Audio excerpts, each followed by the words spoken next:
di konseling ini kita tetap ada yang namanya asas kerahasiaan. Bisa dimengerti, Mbak? Jadi apa yang membuat Mbak Dura datang ke konseling hari ini? Saya itu waktu hari ini saya selalu mengiyakan semua permintaan orang itu, padahal saya sendiri itu kewalahan. Kalau kejadian hari-harinya gimana ceritanya? Pokoknya misalnya kan ada teman saya itu minta dibantu buat tugasnya gitu. Saya langsung iya gitu kan, saya ada tugas lain. Saya kan organisasi juga. Saya ada di organisasi di manapun itu, kata-kata itu saya minta kalau sesuatu, padahal mereka itu bisa memiliki sendiri. Jadi itu dengan saya kewalahan dan akhirnya bagi tugas itu nggak selesai. Mbak Dura itu sulit menolak permintaan bantuan dari orang lain. Apa benar, Pak? Iya, mungkin karena itu saya kan dari kecil itu jadi sama orang tua itu sepatu sama mereka karena itu katanya berarti. Jadi mungkin dibawa sampai dewasa sama lingkungan saya langsung dia aja sama mereka.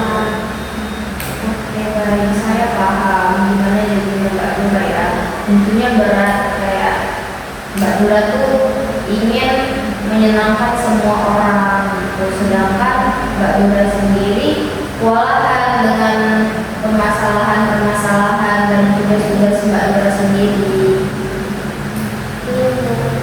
Setelah saya bilang dia juga, saya sudah berusaha bagaimana sama diri saya sendiri. Tapi kalau saya menolak mereka, saya rasa mereka itu marah sama saya, merasa saya itu egois. Oh iya, wajar Mbak jadi seorang yang seperti itu ya, karena Mbak emang dari kecil juga dituntut sebagai orang yang harus mengiyakan semua permintaan kayak seperti orang tua atau orang-orang di rumah. Itu hal yang wajar. Oke, baik, sekarang boleh kita coba tes buat beberapa langkah sederhana, yaitu Mbak boleh seperti berdiri di depan cermin itu belajar. Misalkan nanti kalau ada orang yang minta bantuan atau minta kerjain tugas gitu, Mbak Dura boleh bilang, sebenarnya saya senang kamu meminta bantuan kepada saya. Mbak Dura boleh bilang, sebenarnya saya senang kamu meminta bantuan kepada saya. Tapi kayaknya saya mohon maaf nggak bisa bantu sepertinya karena saya juga lagi sibuk.